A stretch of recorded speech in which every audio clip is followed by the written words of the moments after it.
Welcome everyone to the Lori Hargis International School of Aromatherapies Master Better Sleep class with essential oils and reflexology, and this is our lesson 1.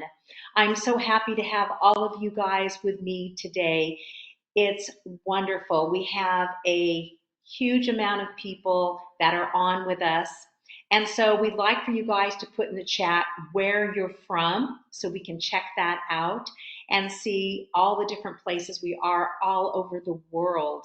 So please put that in the chat, and Ruth will let me know because she is talking to me by Facebook Messenger, because it's the way we can communicate well when I am teaching the class. So let us know in the chat. So I'm your master instructor, Lori Hargis, registered aromatherapist, and I have a wonderful team. Ruth, who's our marketing manager, Sue is our curriculum manager, and we're one of the only aromatherapy schools that has a curriculum manager, which is really great. And she's been doing curriculum for over 40 years in the UK, and was a professor teaching teachers, master students, teachers who were teaching children with learning challenges like dyslexia, ADD, ADHD. And when we go to one of our formulations, we'll be talking about that a little bit today too.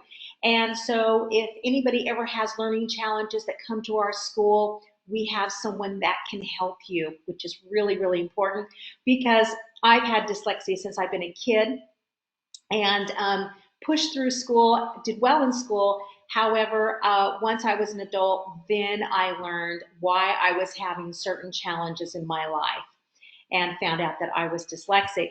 So without further ado, we're going to continue talking about our team. Zoe Pichot, she's a registered aromatherapist, and she is in charge of our public relations. And then we have Bridget Bonet, who's a doctor of chiropractic, who does our continuing education units for chiropractors. Our whole school is based around the Lori method. I've been in aromatherapy now for 37 years, and everything that we do is based on scientific research and ancient teachings. So today you are going to learn about the scientific research behind the essential oils that we're using for sleep. And then we're also going to be integrating ancient teachings into this with science tomorrow for our lesson number 2. And you'll see today we're going to be talking about olfactory medicine.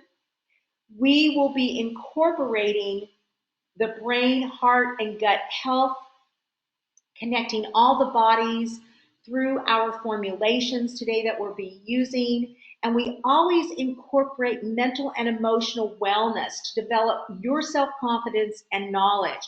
When you're mentally clear and you're emotionally balanced, you are going to feel better.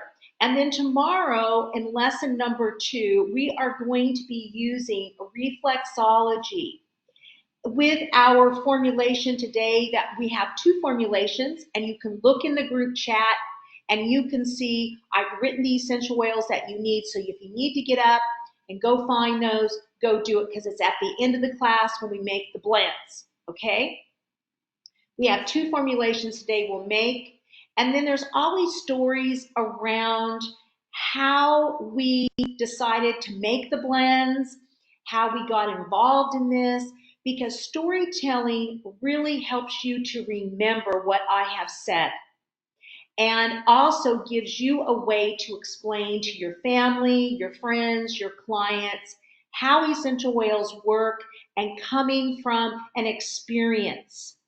And we're so good at this. We're so good at oral language and storytelling. And once you get the Lori method, then you are going to direct your energy to be active, radiant, and giving. So when you do this little reflexology on someone in your family, or you teach one of your clients how to do it, they're going to sleep better. They're going to be active, radiant, and they're going to be so happy that you taught them how to do this. So today, at the end of our workshop, you can book your free 30-minute discovery aromatherapy session. Now, all this information is in the chat, is in the material box.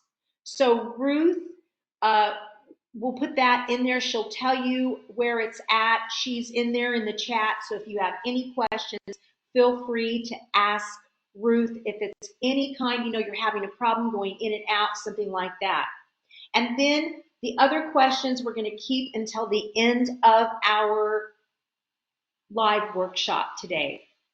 And you can have a free 30-minute discovery aromatherapy session with me, Ruth, or Zoe. So get signed up for that. That way you have that, and you get free 30 minutes with us. We only offer this once a year.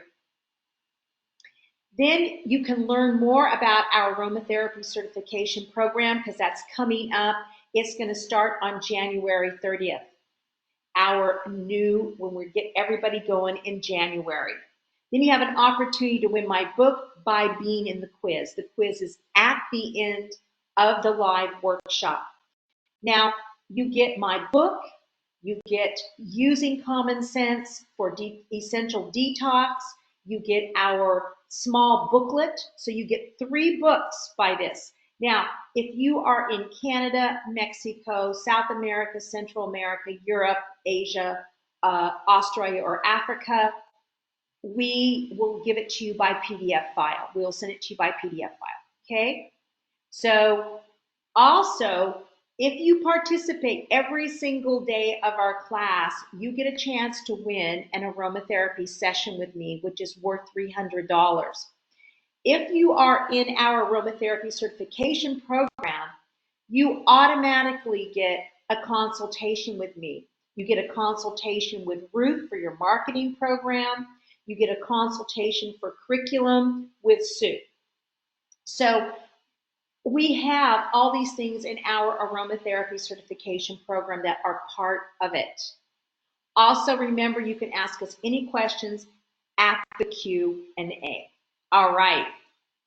So my question for you is, how many of you have insomnia? Raise your hand. Raise your hand, click the thing and raise your hand. Okay, we have some people who have it. They've given a thumbs up, or you can raise your hand. Quite a few people so far. And it looks like we've got people from all over here that Ruth has sent me to. So we've got people from Florida, from Montana, Canada, Toronto. We've got people from New York, New Jersey, Ireland, Texas, more Texans, and Iowa, and whoever else hasn't let us know. So keep letting us know where you're from. We're so happy to have you with us. Okay, so quite a few of you say you have insomnia. How many people know someone who has insomnia? Raise your hand.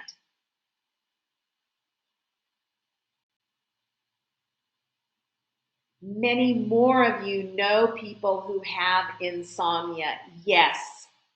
This is a big challenge for people. And we're going to look at that today in an acute situation and in a chronic situation. Because insomnia is an interesting story. A lot of people, they get insomnia just for a few days. And then what happens is they go to the doctor and they ask for sleeping pills. And then they take sleeping pills. And you're only supposed to take sleeping pills for 3 weeks. That's what usually it states on the medication. And I didn't know anything about sleeping pills or anything like that until I met my French mother-in-law. And she was on sleeping pills. And she was older when I met her. She was like 80. And she'd been on sleeping pills for years, since she had been in menopause. So, we're talking a good probably 35 years. And how I noticed something odd was when we were outside playing with the kids, like playing tag, and she opened the window and she yelled at the kids to stop playing. And I thought, this is so strange. Most people I'm happy to hear children play, but what it was is a side effect of sleeping pills is it affects your hearing, and certain things disturb you more.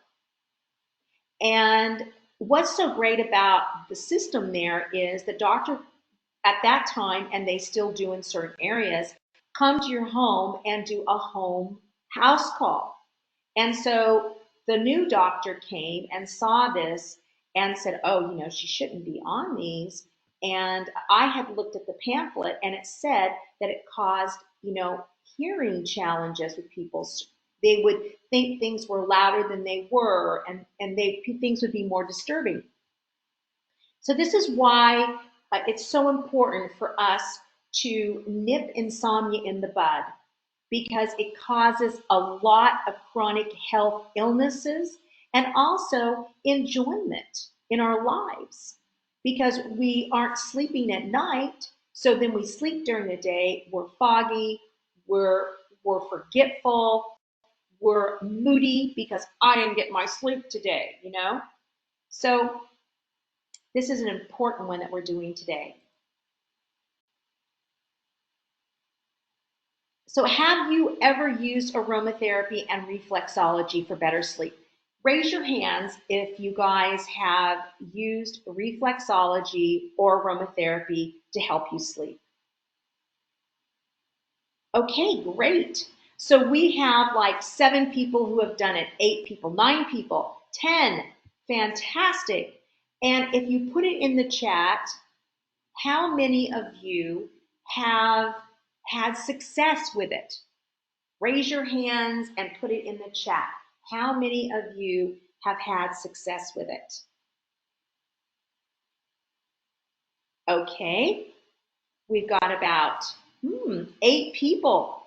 That's 9. Fantastic. That's great. Okay.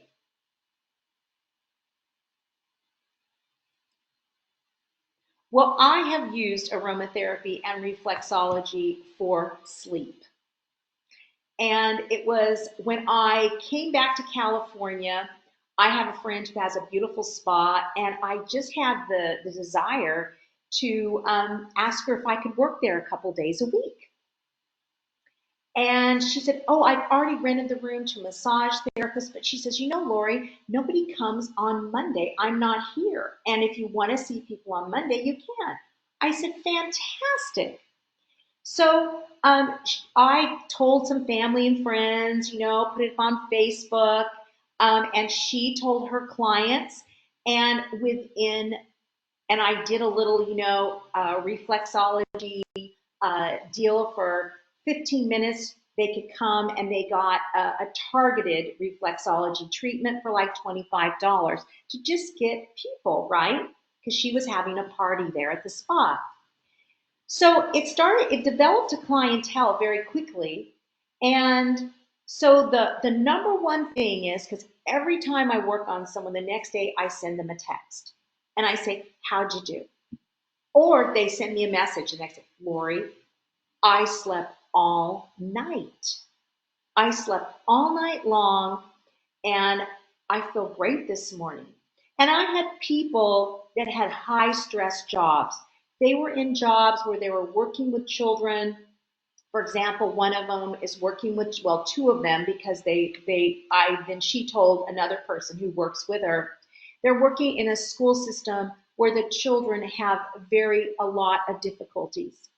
And so there's a lot of violence at the school, and they're being practically almost physically being beat up, and the way the system is. So they're not sleeping good at night. They've got a lot of stress. And so when they came in, The one, instead of waking up at 3 o'clock in the morning in the middle of the night, which is the time of, 3 to 5 is the liver, the lung in Chinese medicine. Uh, Instead of that, she slept till 6 o'clock in the morning and was almost late to work the first time she had her treatment. And then she has slept ever since. And we also have had people who have had like a kidney removed, and they weren't sleeping either after they had had the cancer and the kidney removed. And through reflexology and aromatherapy, they began to sleep normally again. And when we begin to sleep normally again, what happens is it alleviates the pain in the body too. Because a lot of people were suffering with pain, and their pain went away. Their anxieties went away because they weren't waking up worrying and being anxious, right? So, and then other people, you start on one foot and they tell you all the things that are going on in their lives. That's another great thing about reflexology and aromatherapy together, is because the essential oils go to that brain and they release the tension and the stress as you're opening up those reflex points, and when the nerves are starting to flow better, right? So everything's starting to flow, everything's coming out, it's released, and then they usually start falling asleep. They start the snoring deal. So how many of you guys use aromatherapy and reflexology together? How many of you guys do that? Wonderful. We've got a couple of you guys here. So more than a couple now. So it looks like, though, this can be very beneficial then for everyone in the class, because a lot of people don't have experience with them both together. You have, how many of you do reflexology? Raise your hands in the class. Okay, we've got a couple. So this is going to help you that are doing aromatherapy. This is going to give you another modality that you can use with your aromatherapy, so that way you can help people have better sleep. So today you will learn what is insomnia, how long before no sleep is considered insomnia, what are the common causes of insomnia, what are the most common chronic illnesses connected to insomnia, what is an essential oil, how can essential oils support you when you have insomnia, safety of essential oils, and we have our sleep formulations. So make sure that you have those essential oils, because we're going to be making the blends together. We're going to be making our blends. We have 2 blends today. So make sure you have those essential oils that I've named, which is lemongrass, neroli, lavender, peppermint, and orange. You need 2 roll-on bottles. If you don't have roll-on bottles, just get you some 1-ounce amber bottles, grab those, and you're gonna need almond oil or apricot oil or whatever carrier oil you prefer for you. So make sure you grab those things. So according to the Mayo Clinic, insomnia is a common sleep disorder that can make it hard to fall asleep or stay asleep. It can also cause you to wake up too early and not be able to go back to sleep. You may still feel tired when you wake up. Insomnia can drain your energy level, affect your mood, and it can also affect your health, work performance, and quality of life. It's like when you arrive to work and you're like, oh God, I stayed up too late last night and I had to get up so early, and you're just not with it, right? And then it can go into a lot of other things later if you continue this cycle, and then you nap during the day. So it just makes a vicious cycle. So now let's look at how long before no sleep is considered insomnia. Well, according to Crystal 2021, short-term insomnia typically lasts for several days to weeks and is often triggered by a recent episode of stress, physical, psychological, or interpersonal. Short-term insomnia usually disappears with improvement or resolution of the stressor, but it may progress to chronic insomnia. So, you have a challenge, say, with your partner or something, and if you guys resolve that before you go to bed, and a great thing to do too is with your partner, make sure you resolve your challenges before you go to bed. This is a wonderful advice that a lot of married couples talk about. If you can resolve that, then both people can go to sleep. And they're not going to be laying up worrying, oh, is that person upset with me? Are they not upset with me? Whatever the story is. Excuse me. Chronic insomnia is difficulty falling asleep, staying asleep, or waking up in the early morning, unable to go back to sleep for at least 3 nights per week, excuse me, over 3 months. So it's just like when we talked about a chronic illness. 3 months in natural health we say you're in a chronic condition. If you haven't nipped it in the bud, you haven't found a solution to it, then you're going into a chronic stage. It's the same with chronic insomnia. So here are some behaviors that can affect it. Spending too much time in bed trying to get more sleep may lead to periods of wakefulness at night and less restorative sleep. So if you can't get more sleep, get up, get going, and then just try to stay awake the whole day. Feelings of frustration, anxiety, and distress, which create negative associations with sleep. Oh, I'm just going to wake up anyway. I mean, there are some people that are insomniacs. They don't sleep. I don't know how they live. I don't know how they manage it all. Because when we don't get sleep, the body doesn't detoxify. It doesn't rebuild the blood cells either. So this is why it's so important to get plenty of sleep and good sleep. And we're going to talk about some essential oils that can help you get good deep sleep. That's been in some studies. Insomnia is also worsened by daytime napping, which reduces the need for sleep at night, and using alcohol, which negatively affects sleep quality. Have you ever been around someone who has drank a little too much and you had to sleep in the same room as them?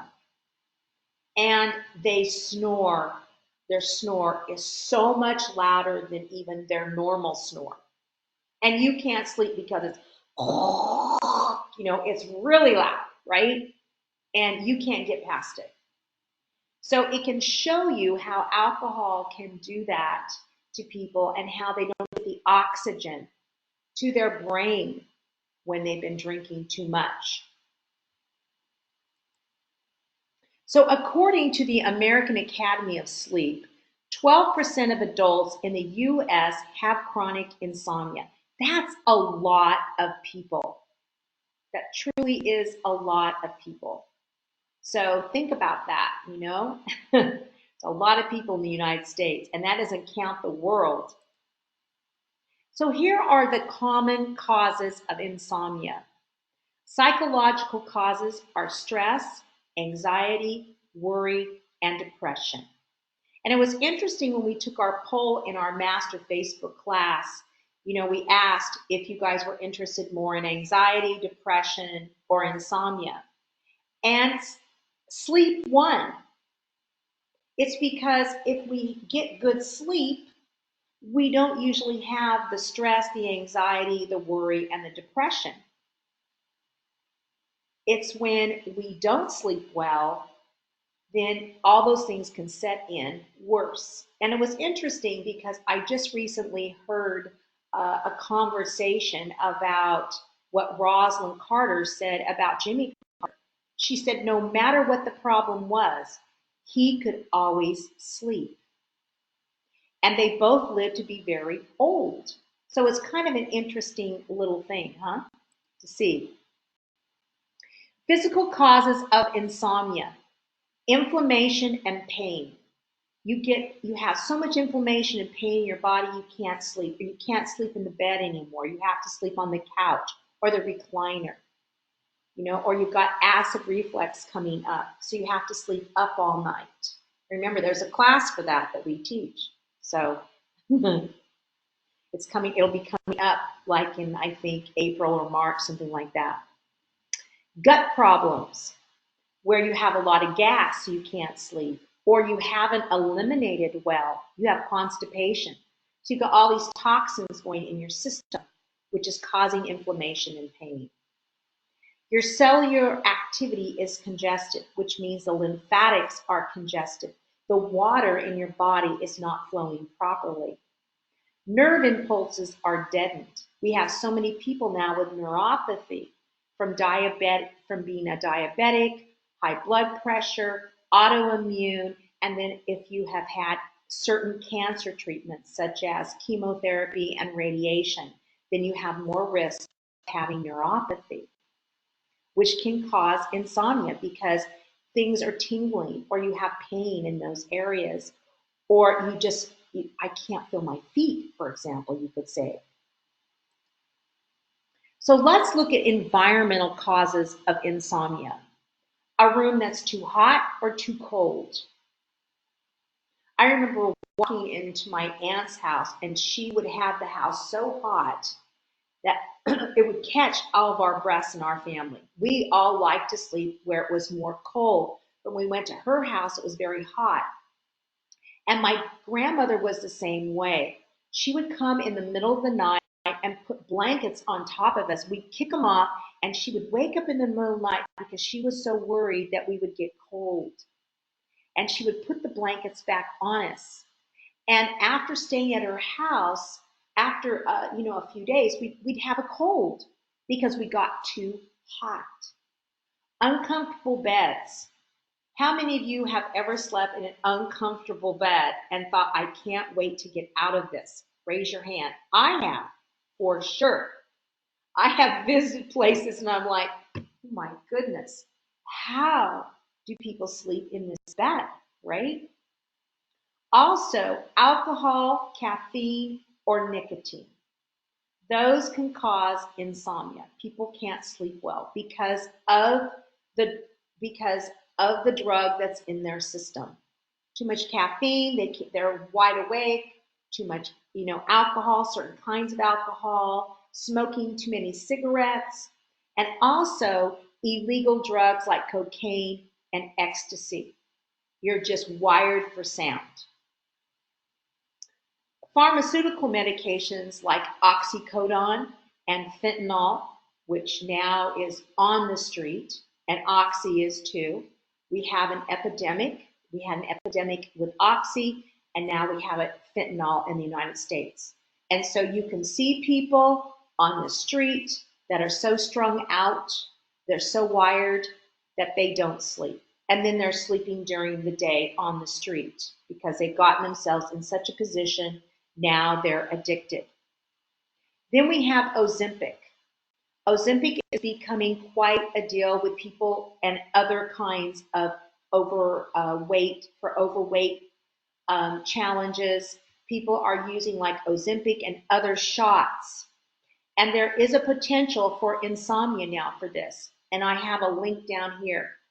And it's something I think that we all need to really discuss about this because many people are using it. And it's like, let's have a candy bar every day. Let's take our shot,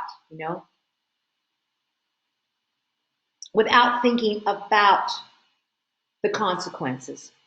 That's what I want to say. There are consequences. And insomnia is one of those. Jet lag can cause it, and shift work.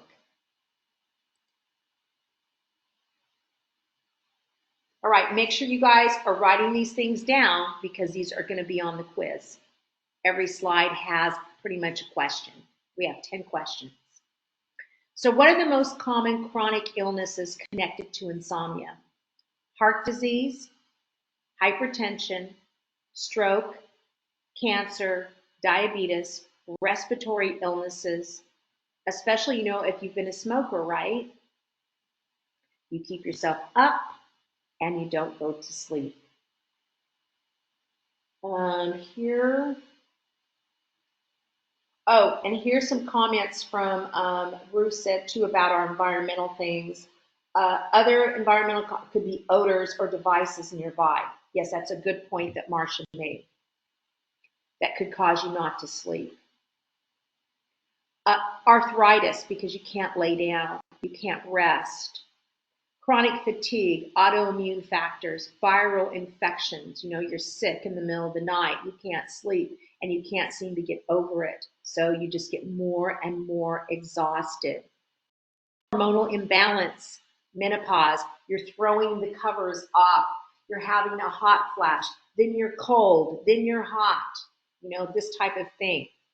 Obesity, because when you go to bed at night, you get hot too, and you can't sleep or you can't get in the correct position because of the way your body feels and the way now it can't move, it can't turn the way your body really needs to turn because of your overweight. Motor vehicle accidents. Now, this sounds like, it's not an illness, right? But what can happen is when you haven't had enough sleep and you drive the car, you can fall asleep at the wheel. And I saw a woman do that. I didn't see her personally, but I was the person who was there to help her once someone got her out of the canal. A woman had fallen asleep in the afternoon driving her car. She went off into the Fryant Canal. It's a cement canal, and a guy literally jumped in the water. She went through the windshield. He saved her, got her out of it. And I think it's just sometimes we just have supernatural abilities when we go to help someone, and he brought her to our home. And she was unconscious. And that is a story for us to tell another time with our flower essence, because we used flower essences on her because we couldn't touch her, and she woke up and different things happened. But it goes to show you she had fallen asleep at the wheel. So it can cause harm to yourself and to others when we don't get enough sleep. Mental health disorders, anxiety, depression, and mental fog. We can't think clearly at work. We can't get the words out. We can't remember things we're supposed to remember when we don't get enough rest. And of course, chronic pain. It can lead us to chronic pain because we're not getting the inflammation down in our body. Our body's not detoxing. All these diseases, remember, arthritis, diabetes, the TIS at the end of them, those are inflammation diseases, dis-ease. So when you don't get sleep, you get inflammation, and it causes you to have all these different, challenges depending on your inheritance. Heart disease in the family, you have a weakness in the heart. You've got more cancer in the family. You've got diabetes in the family. So you have a tendency, you don't have to, because you have a choice to be healthy and eat healthy and drink water and take good care of yourself. So you don't have to have what your parents had. My dad doesn't have the arthritis my grandmother had. I don't have the arthritis my grandmother had because we chose to be on a healthier path of life. So let's look at our major helper today, and essential oils.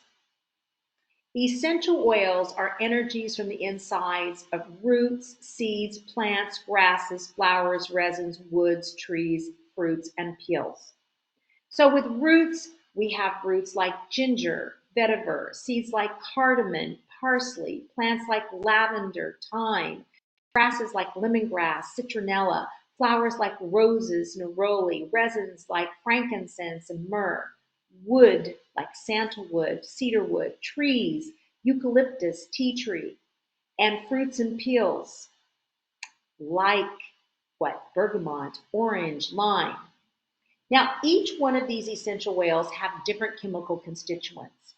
So if we look at, for example, we took one of our essential oils that we're looking at today, and we're looking at neroli today. This is a neroli here. And it contains a chemical constituent called linalool in it. And it's what helps us relax and it reduces stress. If I can get the lid off of it and take a little short sniff of it here, I don't know why it's not coming off. It's so beautiful. It's the flower, right, of the bitter orange. And this is why it's so relaxing. And you're going to see how in one of our studies today, how it helps postmenopausal women. This is like a go-to for you to have for postmenopausal women. And so that's just one of the chemical constituents of one of our essential oils that we're going to be using today. And like mint, here we have mint.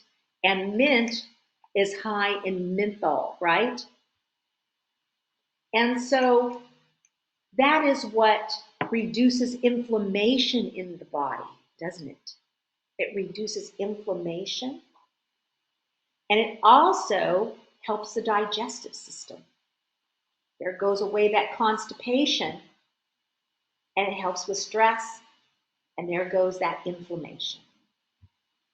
So we can see how these different chemical constituents in essential oils can help us with viruses, infections, inflammation, help us give us the antioxidants that we need in our bloodstream to fight the free radicals, help soothe us, also cool us down, stimulate us to think, to be clear in our minds, energize us so we can do things, uplift us, and also help us with pain. These healing energies are used in the practice of aromatherapy for our physical, emotional, mental, and spiritual well-being. And here's a little picture of us on Domaine de Castellou on the farm that we used to live on with my daughter Zoe, who's now a registered aromatherapist and also now a phytotherapist in France, with our sweet guy Joel, who always was cutting the plants for us, and we still visit with. So let's look at how essential oils work, because essential oils are such a phenomenal and powerful healing modality. And the reason why is because they work on our psychoneuroimmune endocrinology, which is the study of the interaction between the psyche, the neural function, the endocrine function, and immune responses. So as we have this guy here smelling this rose, right? So I'm gonna, I'm gonna go back to my peppermint and I'm gonna take a short sniff of it. And you guys get yours too. Get your essential oil and take a short sniff of it. And as you do that, you need to realize that you have little villi in your mucous membrane, in your nose, and all through your whole body. It's not just here. But what happens is when you smell an essential oil, it goes to that little villi, it's picked up, and it then goes to your olfactory bulb. And it goes into your hypothalamus, which is the master to your endocrine system, and it sends a message to your pituitary gland, then to your adrenals, and then to your reproductive system. So this is where we have the endocrine part function. At the same time, because it is working on our endocrine system, it's affecting our thymus gland, our thyroid gland, and we have receptors in our body. Above the kidneys is the adrenals. So if it's having an effect on our adrenals, it also is having an effect on our kidneys. And now they have found that we have smell receptors inside of our kidneys. So this is very interesting, isn't it? So what can we do now with people with help them with their kidney, right? With essential oils. This is another thought for all of you aromatherapists here with us. Another thing is let's look at when you smell an essential oil, how does it affect your nervous system? Well, when you smell an essential oil, you also have those little neurons in there, right? That go to your brain. And then that sends messages all through your spinal column. And through your spinal column, off your spinal column, you have all these nerves that go to all of your organs in your body. So when you smell something, of course, you have this neuro response, neuro and endocrine response and immune response. So now let's look at it from the psycho part of ourselves. Also, when we smell an essential oil, it goes to the limbic part of our brain, where right here is our emotional center. And in this emotional center is where all your memories are stored. So it's, if you smelt coriander all the time as a child, then, if you were always eating Mexican food like I was, you could like the smell of coriander. Or if you, were raised around Mexican food, but you just don't like the coriander part, it's ugh for you. It's this kind of thing. We have so many smells in our brains from our lifetime, and they all represent a memory of something positive or negative. So when you smell something good that you like, it uplifts you, doesn't it? And that's pretty cool, because you can just smell an essential oil that you love and you're automatically uplifted. You feel better. So this is why aromatherapy is such a special healing modality, because look at all the wonderful things it does. It's like the spark plug in your body. It just lights you up. You got to have good food for the gas tank, but essential oils are your spark plug. So remember that. So now let's look at how it works, though, on our stress. We have a stress, right? And that stress goes to our hypothalamus, and then it goes through our whole endocrine system again. Our pituitary, we get a message, it says stress, stress, stress, stress, and then our adrenal glands, and then it goes to those kidneys. And then we send off cortisol, and then we have this effect. Well, we need stress to keep going and to doing things. But when you've got too much, then what happens is we get too much inflammation in our body, and we get these itises. We get dis-ease. So that's why using essential oils can be so helpful with the way they work, because they can reduce your inflammation in your body. They can reduce the pain. By just smelling them, they can reduce the stress, the anxiety, uplift you out of your depression. And I want to tell you, through doing all these feet in the last 2 months, it's been 2 months now, 2.5 months. Almost everybody I've touched had this, kidney. And that's because of stress, that's because of diet, and a lot of it is cokes or too much alcohol. I mean, diet sodas and sodas are the worst for your kidneys. Have you ever poured it over an engine and see what it does? It just eats everything away. You have a nice clean engine, Well, that's what it's doing to your kidneys all the time. So through aromatherapy and reflexology and getting your clients to eat better, you're going to see a big improvement in their kidneys, because now I've got people coming back for the fifth, sixth time, right?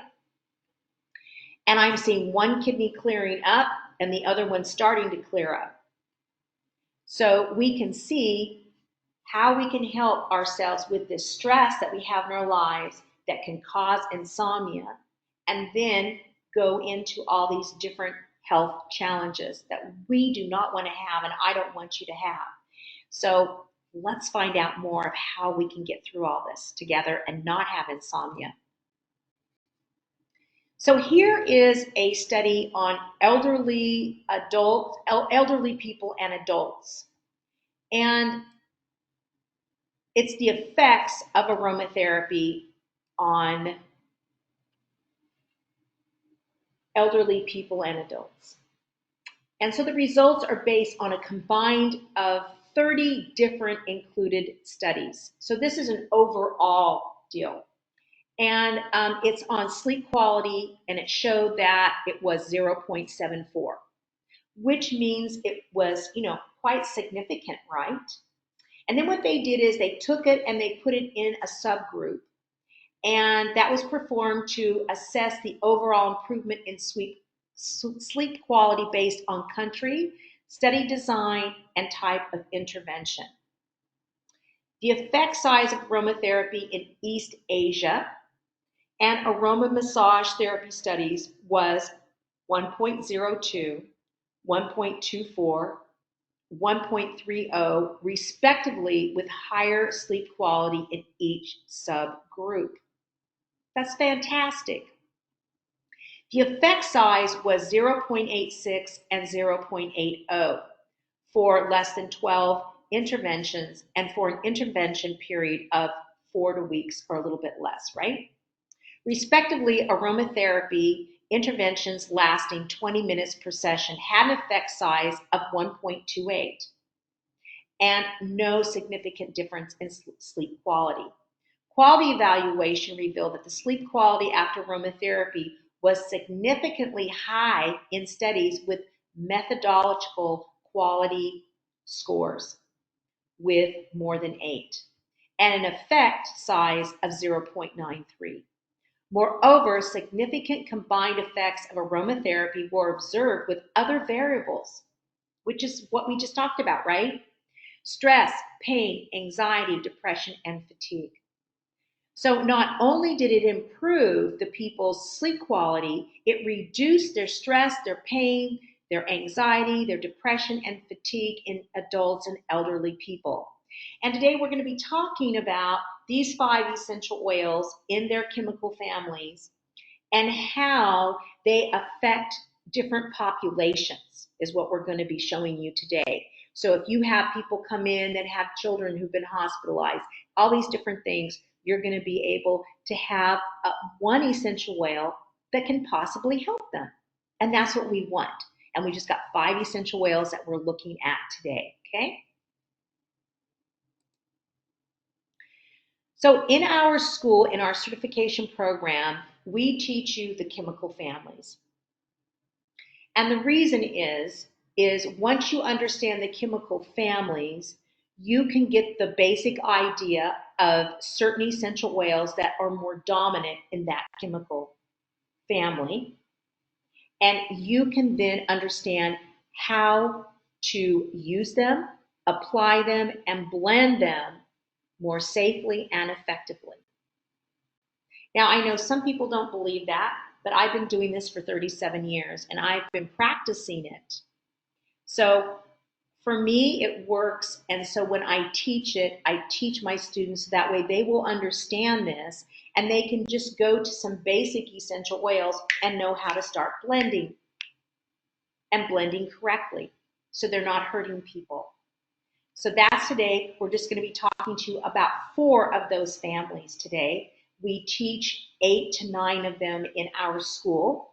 So, and this is just a little taster, okay? So how can we How can essential oils help you have better sleep? Well, we have all essential oils have terpenes in them, monoterpenes, just so that's clear.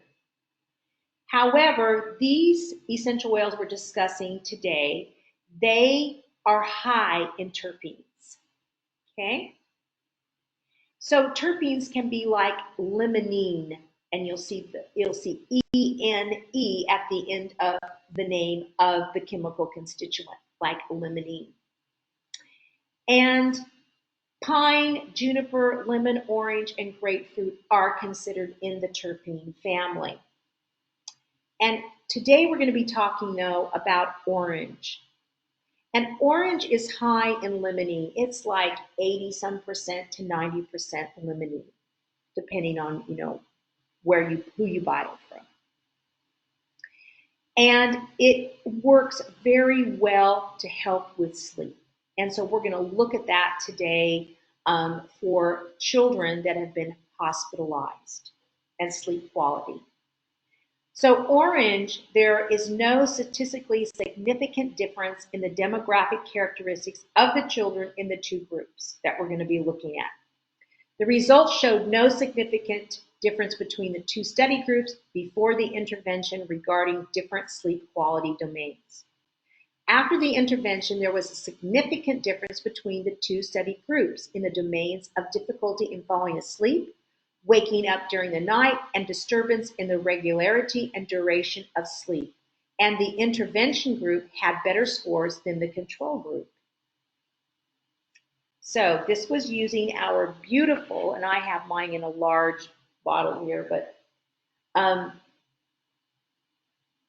using orange. So if you guys have your orange, you can open it up and take a short sniff of it, because I am. Just makes us feel good.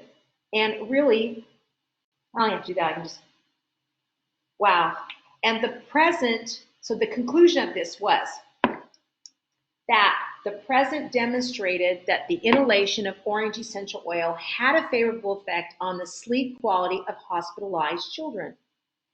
This intervention can be introduced and implemented as an effective method to improve the sleep quality of hospitalized children. And I mean, you can do this at home with your kids if they like orange.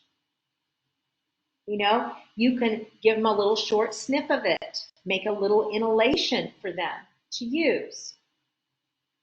So it can be something that is very simple, very easy, like I said. And here we have orange. And if your child has to be hospitalized, this can be something that you could possibly do with your child or as the aromatherapist. Now, my husband was hospitalized because he had to have back surgery, so he gets his diffuser, he's got his essential oils, and we plug it in when we arrive in the hospital room to kill so we stop the bacteria, which is what these terpenes do. They help stop the bacteria from multiplying, is what they do. Terpenes are good for that, so think about that too. Just don't be diffusing all day long, just 10 minutes, and that's all you need. So we did that, and the doctor came in, the nurses came in, they were like, oh, it smells so good in here. And they were just thrilled. And then after the surgery, when I was there, then I was, putting a blend around the incision, and they were like, oh, and it healed up so fast too. So there's many things that you can do. Now let's look at how essential oils support you with chronic illness with our second family. And this should be with sleep and chronic illness because it goes into chronic illness, right? Aldehydes, anti-infectious, antifungal, powerful antiseptics. They stimulate circulation and they're calming to the nervous system. So here we have Eucalyptus citrodora, lemongrass, and lemon verbena. Now those all have a very lemony smell. So you can think about how they fit in this family. Now cinnamon bark doesn't. It has cinnamaldehyde in it, and that is an aldehyde, and that's the reason why it's in this family. But it doesn't have this lemony aspect. but it can help you remember a few of them that are in this family, okay? And we're going to look at lemongrass because lemongrass is an essential oil that a lot of people have and can be used very safely and easily. It's so nice. It's just beautiful. I love lemongrass. And we use it in our reflexology treatments too for stress. So now we're going to go look at some research on lemongrass. Lemongrass in studies has shown to be helpful for anxiety, stress relief, and mood enhancement due to its GABAergic activation. Gamma aminobutyric acid, which is GABA, is an amino acid that functions as the primary inhibitory neurotransmitter for the central nervous system. It functions to reduce neural excitability by inhibiting nerve transmission.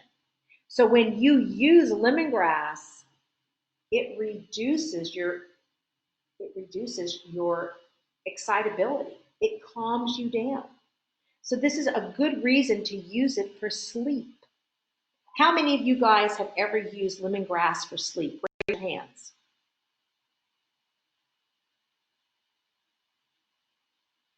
I don't see anybody who has used lemongrass for sleep. Let me see if someone wrote it in the chat. If Ruth. I don't see anybody's ever used it. So this is great. No. All right. So no one has used this for sleep. Well, it's interesting. When we went to Sri Lanka, my daughter and I, my husband, we went for an essential oil conference. My daughter and I went and had head massages done, and then we also had where they took lemongrass. You know, you put it in sacks, is what we, and I do this in reflexology, and you heat it up, and you go over the body with it, right? And then give a massage with lemongrass and in a carrier oil all over the body. And plus we had a special head massage. I slept so good that night, not only because of the massage, but all night long I was smelling lemongrass. I was going, oh, lemongrass, when I was sleeping. It was so nice. So if you ever haven't used it yet, give it a shot.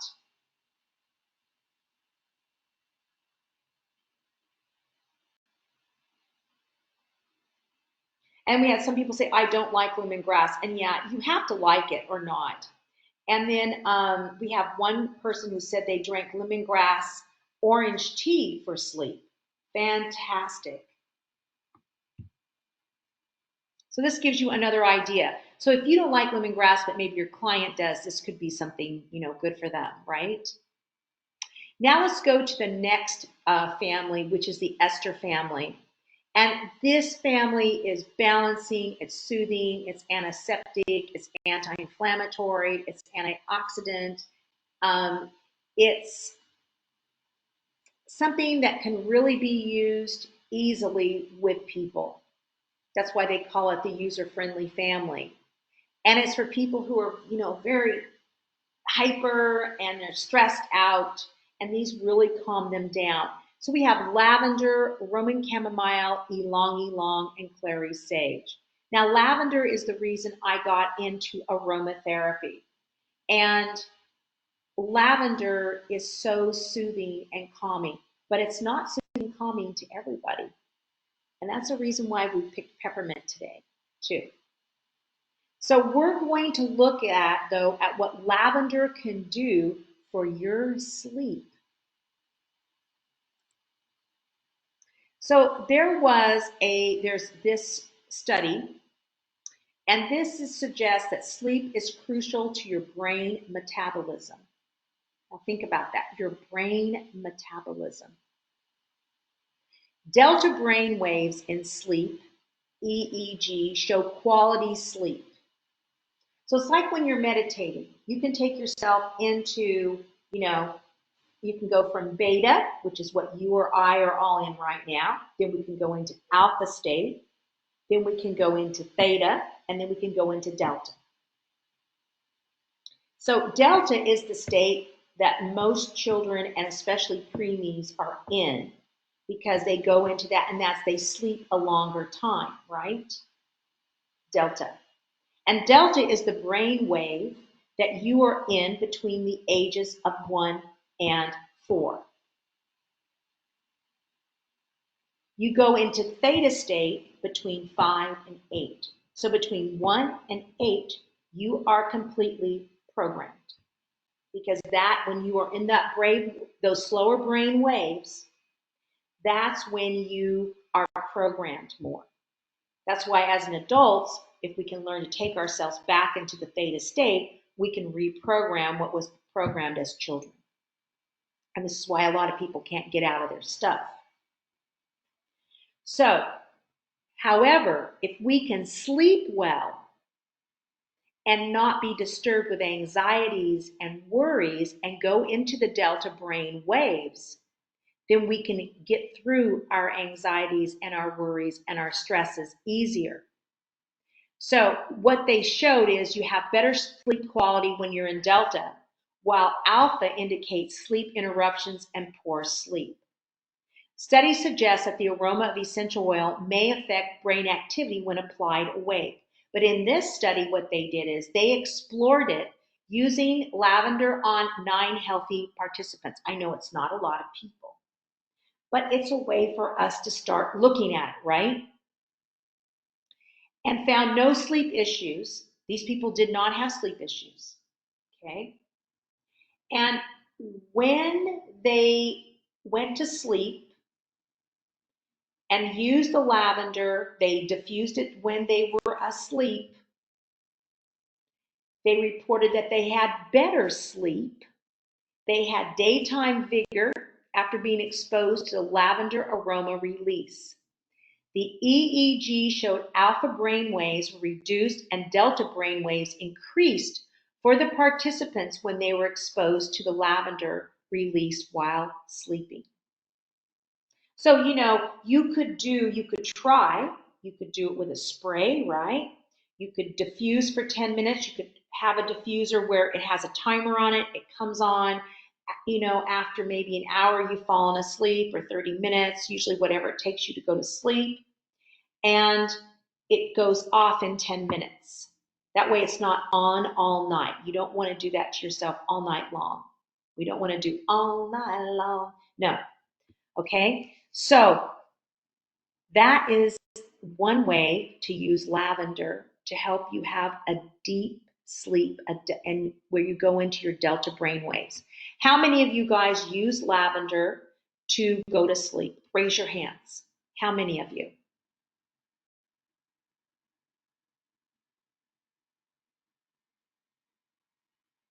Oh, great. Quite a few of you guys have. All right. That's wonderful.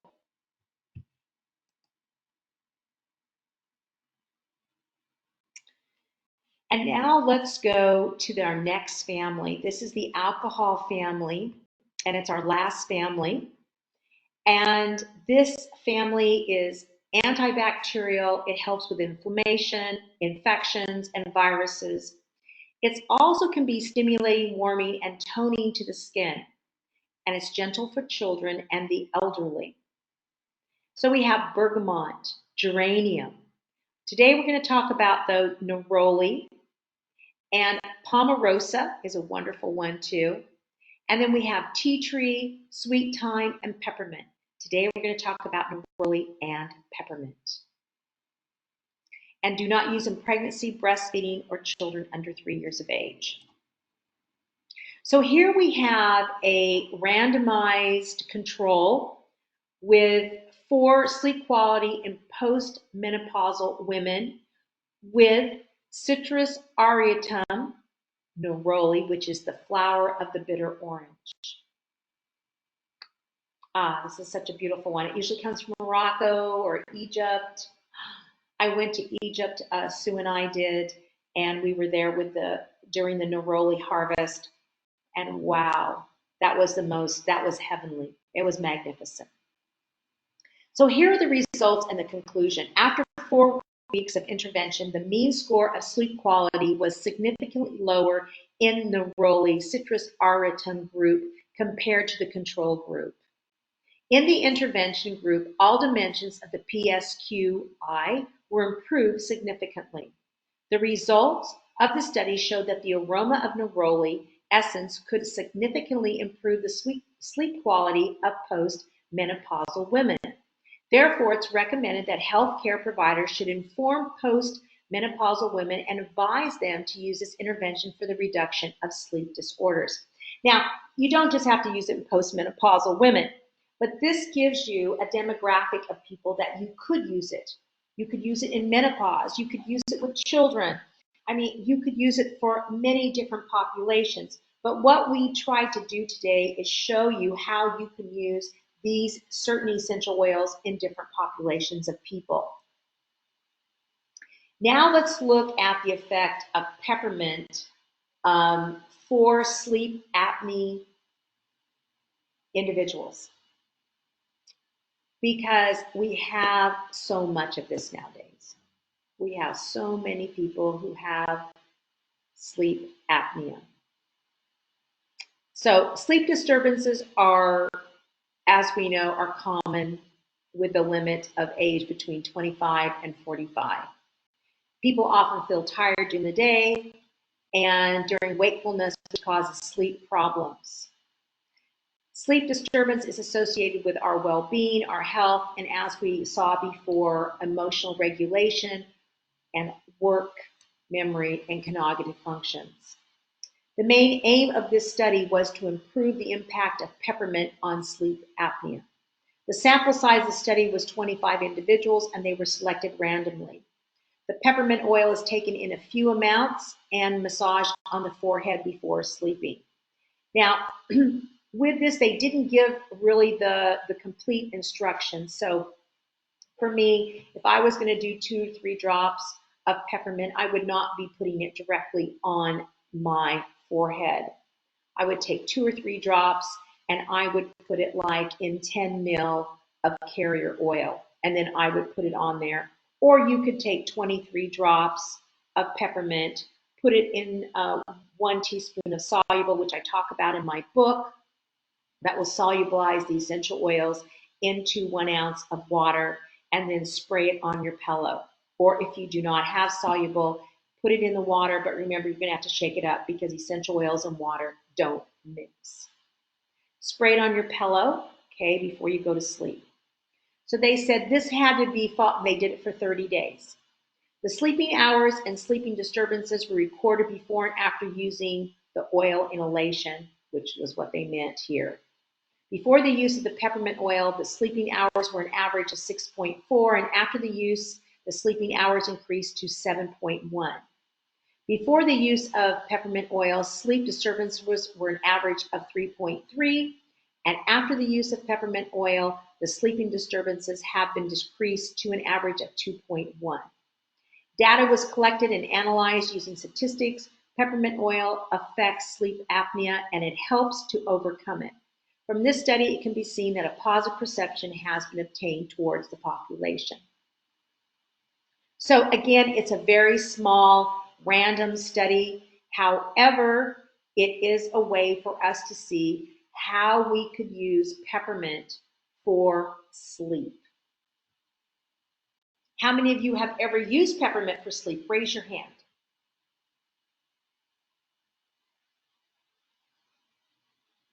And we have some people making comments saying, I've never thought about peppermint. So we have a few people here who have used it.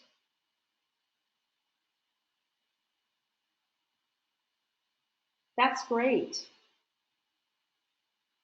Okay, and then we have a couple questions. Someone said, yes, I always found lemongrass super stimulating and refreshing. I'm surprised to hear about this relaxing effect. Okay. And another person said, I've never used lemongrass before. And then what were those again for kids?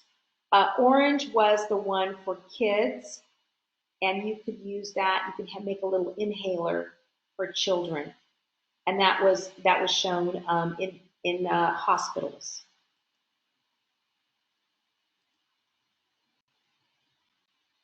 All right. And it looks like, and Jody says, yeah, I use it for alertness and digestion, not sleep. Wow. And I think I want to make a point here about this, about peppermint. If it stimulates you, then you might not want to use peppermint before you go to bed. We have people, especially people who have ADD, ADHD, a lot of them don't like lavender and it doesn't help them rest. But peppermint could be one that they could try, or the lemongrass too. So that's why we have two different formulations today for you guys to try and see. Because what will stimulate you will not stimulate someone else. And what will relax you will not relax someone else. So this is why we've done this one with peppermint, and we're showing lemongrass too, to give you guys some different ideas.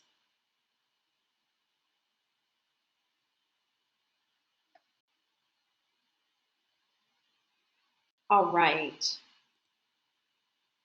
So I just want to remind you that in the chat box, in the material box, you do have a link so that way you can get my book for only $15. And in it, I have 160 formulations in my book. You have all the single essential oils.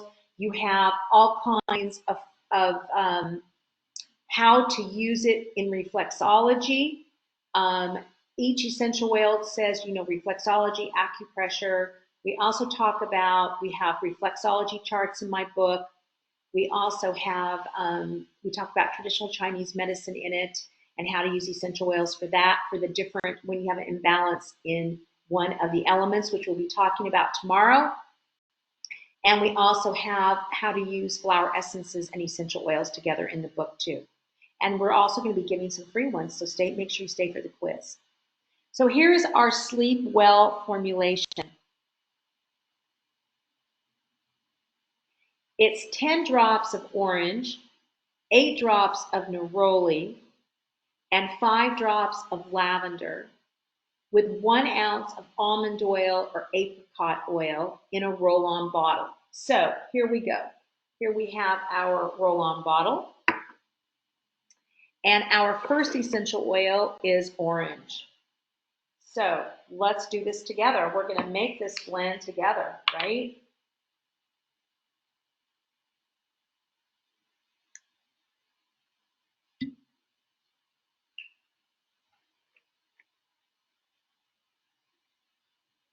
So we're going to put 1, 2, 3, 4, 5, 6, 7, 8, 9, 10. There we go.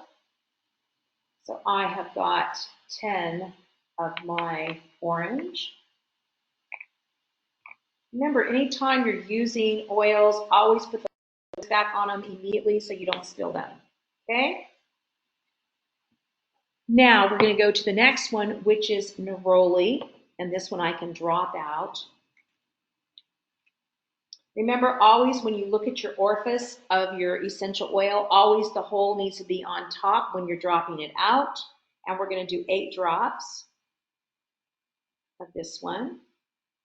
This is what we're doing in our classes too. We're showing everyone how to do it. And our fast track class is going to be very, very hands-on like this, like we're showing you right now. We have a weekly call each week. And now we're going to go to our beautiful lavender. Yes, and tomorrow you're going to learn where to massage these on correctly, and you're going to learn why the Chinese time clock is so important for your sleep, what reflex points to use tomorrow with these blends. So make these blends tonight. If you don't have the stuff, make these blends tonight, and then tomorrow we're going to use them, okay? So that's the story. That's why we're making them today, for you to use tomorrow. So great question, Christine. And now we're going to do our lavender, and we're going to do 5 drops of lavender. 2, 3, 4, 5. There we go. Fantastic. All right.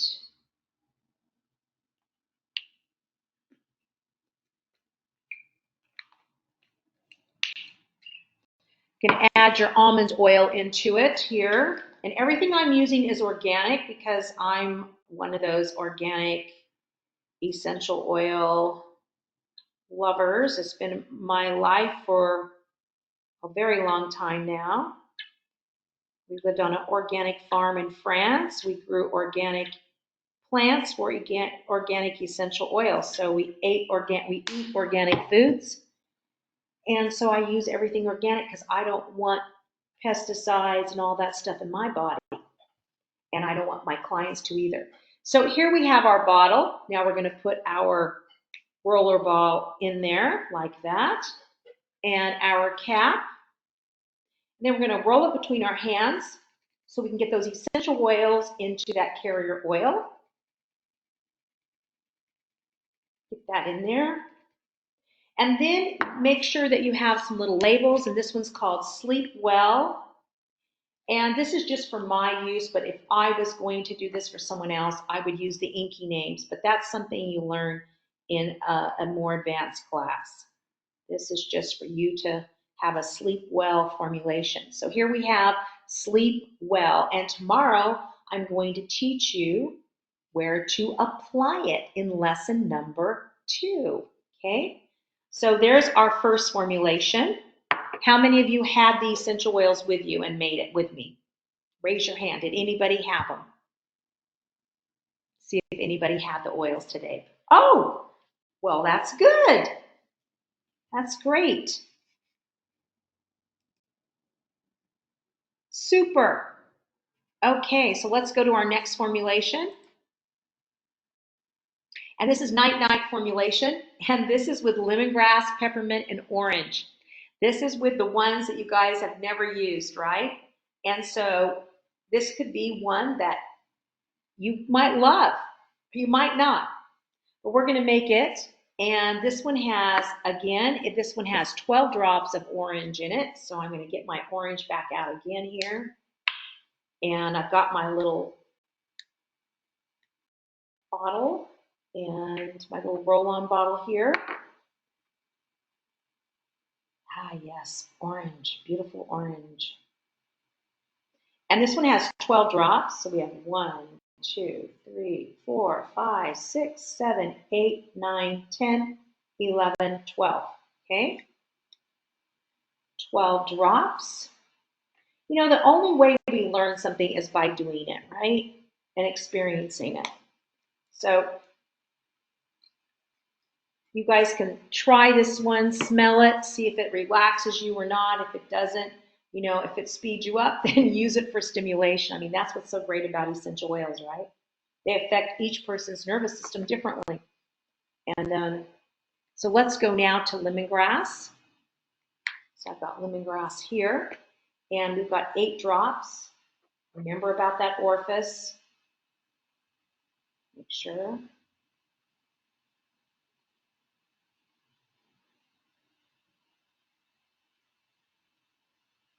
5, 6, 7, 8.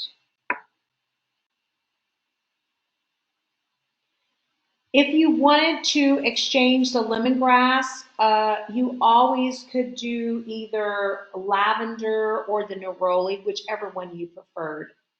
It's just the lavender would probably take it over more. So for me to make it prettier, I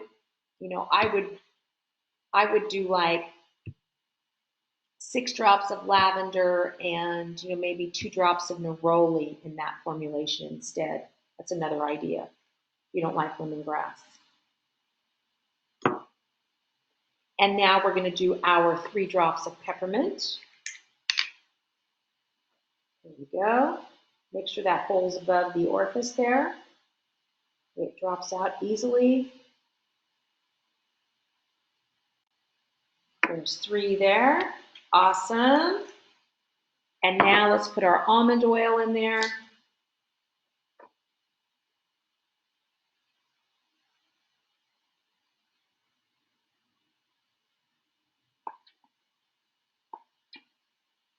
I'm getting low. I use so much almond oil every day. It's incredible. I brought a bunch from France, but then I ran out. I use almond oil every day. I give myself a full body massage with it, so I go through a lot, and then using it in a lot of reflexology too. So it's one of my favorites besides apricot. Okay, so now you're going to put your roller in, your cap on, roll it between your hands again. Get those essential oils into that beautiful carrier oil that's going to transport it into your wonderful body and heal you and make you sleep good, right? And that's another thing is when you make a blend, think positive, right? Okay, now let's put our little label on it. Night Night blend. Stick it on there. And tomorrow I will be showing you the points that you'll be using it on. Okay? All right, so that's a Night Night blend. Let's just go through our safety very quickly here. Remember, when you take our course, you'll have a more in-depth safety. This is just the basics. Essential oils are powerful, dilute 3%, 23 drops on average per ounce. Carrier oil for an adult. For sensitive skin, 1%, 12 drops per 1 ounce for an adult. Before use, otherwise indicated by EFRA. So you learned about EFRA in our course. Remember, essential oils contain powerful chemical constituents such as eugenol, carbachol, thymol, camphor, 1.8 phenol, and menthol, like what we have in peppermint. In Europe, we have 26 recognized allergens that can be found. However, there are 16 allergens that can be found in essential oils that have to be placed on labeling of skincare and perfumery. And this is something that is very important. So if you've ever took one of our skincare classes, you know that we teach that. Citrus oils, lemon, bitter orange, bergamot, mandarin, lime, and grapefruit are phototoxic. The essential oil botanical families that are phototoxic are the Rutaceae, which is such as lemon and bitter orange, and the Apiceae, such as angelica. Do not expose skin to direct sunlight and tanning beds after applying citrus oils. And then I will answer the questions when we get to questions. Essential oils must be used carefully. Avoid the eyes and accidental spills on the skin. Flush with olive oil or a carrier oil. So if I've got peppermint in my eye right now, I could take almond oil and just stick it right in there and it would dilute it out. Done it many, many times and in many classes. Do a patch skin test before use. Anytime you buy a cosmetic with essential oils in it, which most of them have them in it, in the perfume, or they have the chemical constituents of essential oils in them, you need to do a patch skin test to make sure that the product is not going to irritate your skin, because everybody is different. We make sure that you are hydrated well after you have surgery before using essential oils, because your body is more dehydrated after surgery and your body just sucks them in. And then that's when people get rashes and they blame it on the essential oils. It's usually dehydration or the medication and the essential oil combining together that they've had, the anesthetic.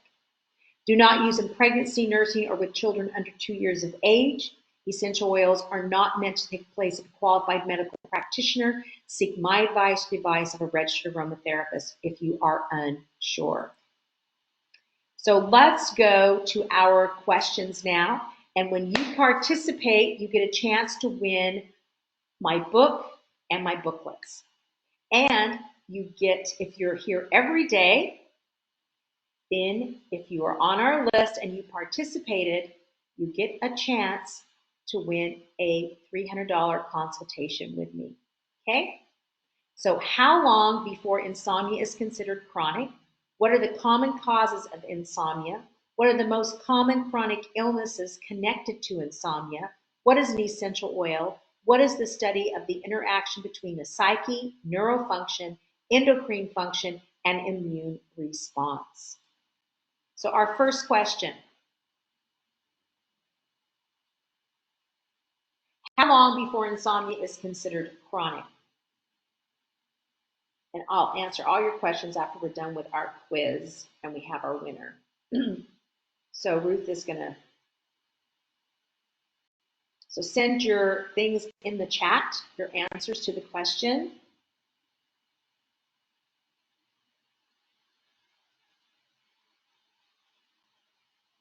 Let me go into it here.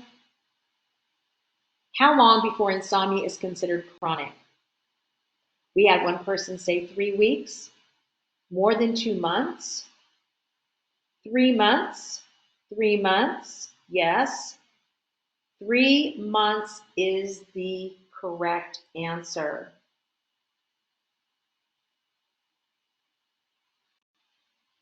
It's in an acute stage of insomnia is usually 3 weeks. That's why, when they give medication, they only want you to take it for 3 weeks. But when you're in a chronic state, it's 3 months. If you haven't slept more than 3 days per week for 3 months, it's considered chronic. So very good, Christine. Next one. What are the common causes of insomnia? What are the common causes of insomnia? So keep answering the questions, you guys. Thank you, Lico and Marcia and Kathleen. And here we have mental health, pain, cancer, stroke, high or low blood sugar, obesity, trauma, insulin levels. Okay, very good.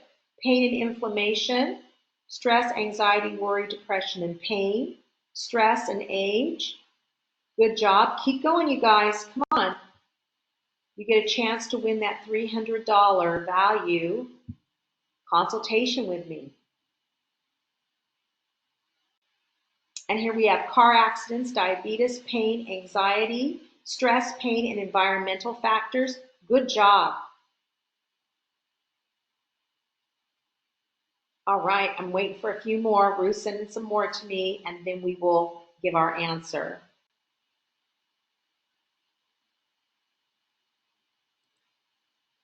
Here we go. Inflammation, neuropathy, shift work, stroke. Woohoo, you guys are good. Stress, anxiety, worry, physical, and inflammation. Yes. Stress, anxiety, worry, depression, inflammation, pain, gut problems, cellular activity. That means it's blocked, right? The cells are not clearing out, detoxifying. They're blocked, they're congested. Nerve impulses are dead, like neuropathy, noise, uncomfortable beds, alcohol, caffeine, nicotine, cocaine, ecstasy, oxycodone, fentanyl, and Ozempic and medications like it. Next question. What are the most common chronic illnesses connected to insomnia? Here we go. We've got someone who said stroke, heart disease, COPD, obesity, depression, inflammation. Other people said, you guys are doing a great job. Keep it up. Alcohol, legal drug activity, diabetes, hypertension, and heart disease. Good job, Teresa, and good job, Christine. Jody, menopause, good job. Shannon, back pain. And Cheryl, heart disease, high blood pressure. Sean, sleep apnea. Good job, you guys. Keep it up. Marcia, arthritis, obesity, heart disease, and cancer. And Christine, asthma, diabetes. Cheryl, cancer, diabetes, arthritis, obesity, and chronic pain. You guys are rocking it. Heart disease, hypertension, stroke, cancer, diabetes, respiratory diseases, COPD, asthma, arthritis, chronic fatigue, autoimmune disorders, chronic pain, kidney disease, mental health disorders. Our next question, what is an essential oil?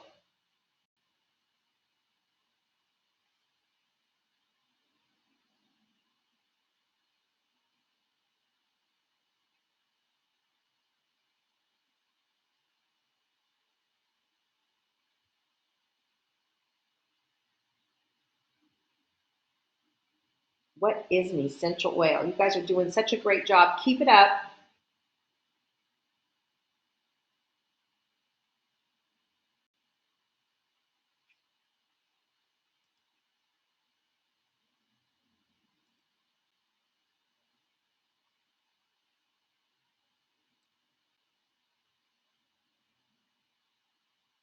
The vital energies of plants from root, seeds, woods, trees, fruits. Good job, Teresa. Good job, Marcia.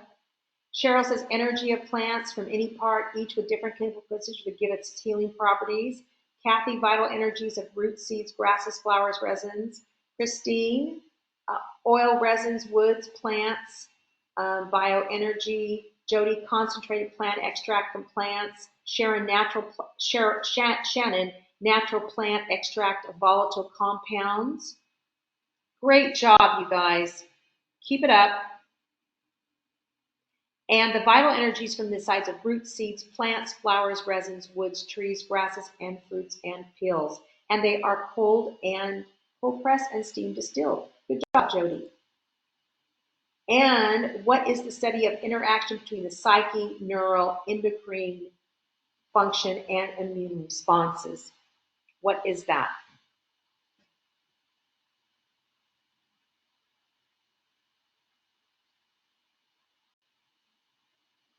You guys are doing such a great job. Keep it up.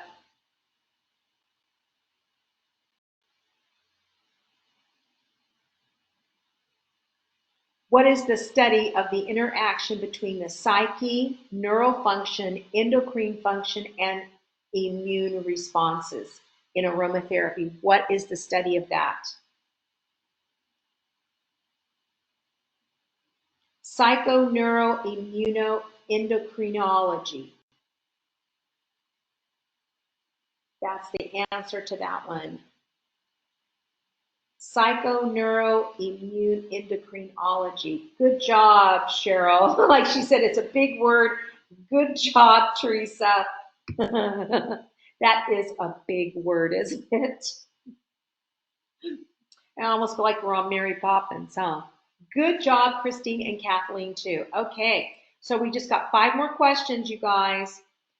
And this is a yes or no, did orange essential oil help sleep quality in hospitalized children? What do studies show that lemongrass is helpful for? What type of brain wave does lavender increase to help sleep? Did the aroma of citrus aurantium neroli help menopausal women sleep better? And what type of applications did the apnea study with peppermint use? Okay, first one. Did orange essential oil help sleep quality in hospitalized children? Yes, we have. Good job, Christine and Jody. How many else thinks that it helps with kids? Let us know. Yes. Number 2, what do studies show that lemongrass is helpful for? What is it helpful for, lemongrass? And we have yes, yes, yes, yes, yes from the rest of you guys.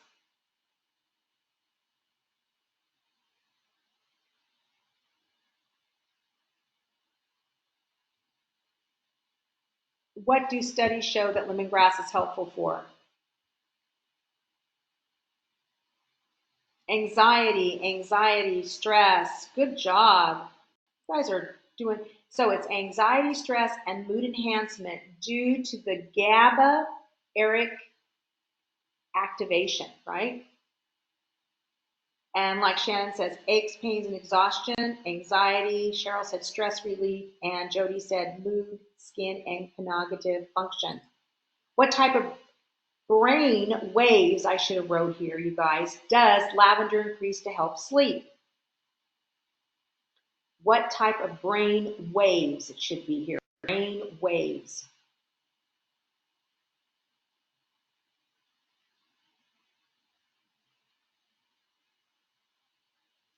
Delta, delta, delta. Woohoo! Delta brain waves. Keep it up, you guys. Great. I'm glad you guys got that.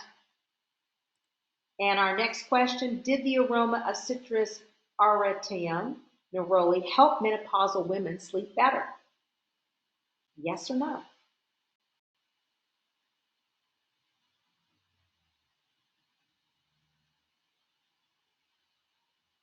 Keep it up.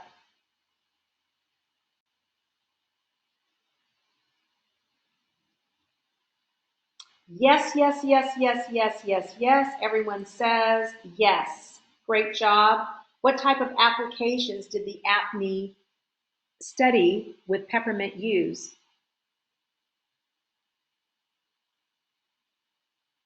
What type of applications? Remember, there was two types. What did they do? And this is our last question, and then Ruth will choose our winners, and then we'll have our Q&A.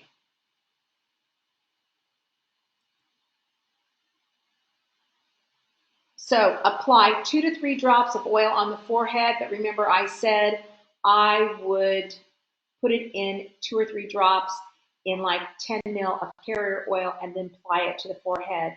Spray on the pillow before going to bed and be followed for 30 days. That is the answer to that question. All right, now we have our Q&A, and while we're having our Q&A, Ruth, we're going to give away some books today, and then you will all, everyone who participated, great, people did it. Direct to the forehead, spray on pillow, aroma and skin contact, inhalation, massage on forehead, direct and diffused, apply to forehead, pillow spray. You guys got it. So while I'm answering these questions back here, any other questions you have, let me go back to the questions I saw. Someone said they wanted me to go back to the children's slide.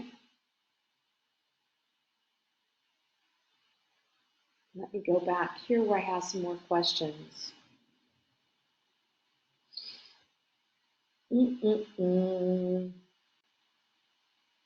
Ruth's got a mark, but we have a lot of answers here for me to go back through. So just a second while she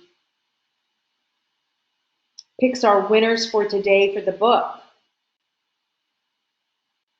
And then we will have, okay, here's a question. Could we use lemon verbena for neroli? Yes, you could. You could, yes, you could do that if you preferred lemon verbena. You could do that.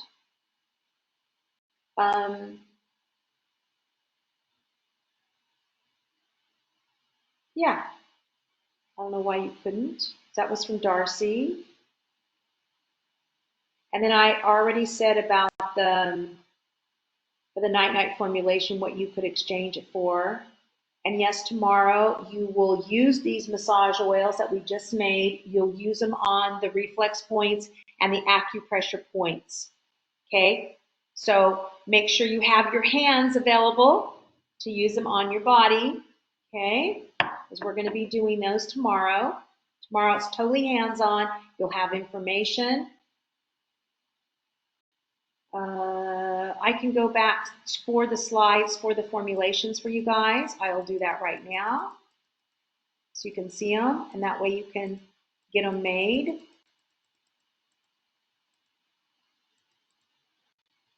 Okay, here's the night-night formulation. 12 drops of orange, 8 drops of lemongrass, 3 drops of peppermint. And like I said, if you wanted, you could, if you don't want to use a lemongrass, you could do like 6 drops of lavender, 2 drops of neroli. It's another idea. And then Sleep Well formulation is 10 drops orange, 8 drops neroli, 5 drops lavender. And then it's in 1 ounce of almond oil. So make sure you have those for tomorrow for us. It will be again at 1 p.m. Eastern time. And let me see here what we've got going on. Okay, so I don't see any other questions that I missed. I see one hand up. Annie, do you have a question? Oh no, she said she doesn't. Okay. Let me go in here and let me see while Ruth's finding out the people who will win. And let me go in the chat and see if I have any questions that I missed that Ruth sent me that I just couldn't get into.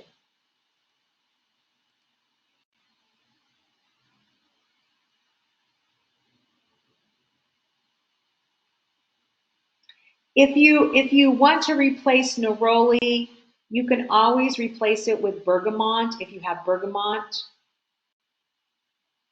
And someone has a good question here. For pregnant women, could we use flower essences of these same oils?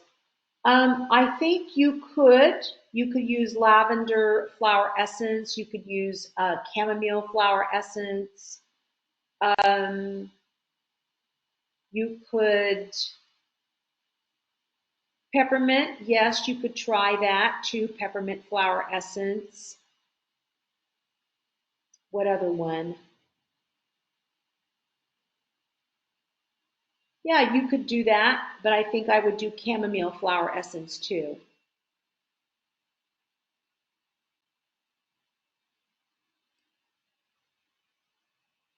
All right, let's see.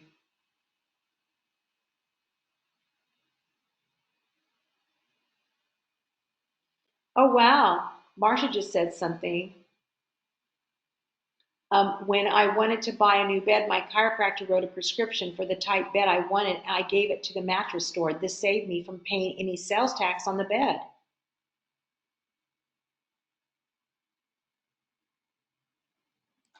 Okay. All right. So, Ruth, who's our winners? I don't see. Let me go down here.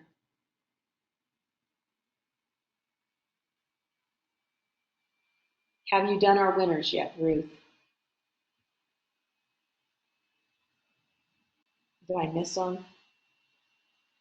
Okay, here are book winners. Uh, Mary Olmsted, Cheryl Beller, Sean Avery, Christine Massa, Shannon, Jody Williams, Teresa, Marcia, Kathleen, and Liko. All right, those are our winners. And you guys and everybody who participated, though, will get a chance to, let me see if I can get through all this really fast here. Get a chance to win that $300 consultation. So tomorrow our class starts at 1 p.m. Bring your blends, and we are going to be working on those reflex points and acupressure points, and you're going to be understanding why it's so important to understand the Chinese time clock. So, so the winners are, um, we will send out the winners in our master group so everybody knows who won the books. And we want to thank all of you guys for being here with us today, and we'll see you tomorrow. And don't forget your essentials, use your common sense. Au revoir.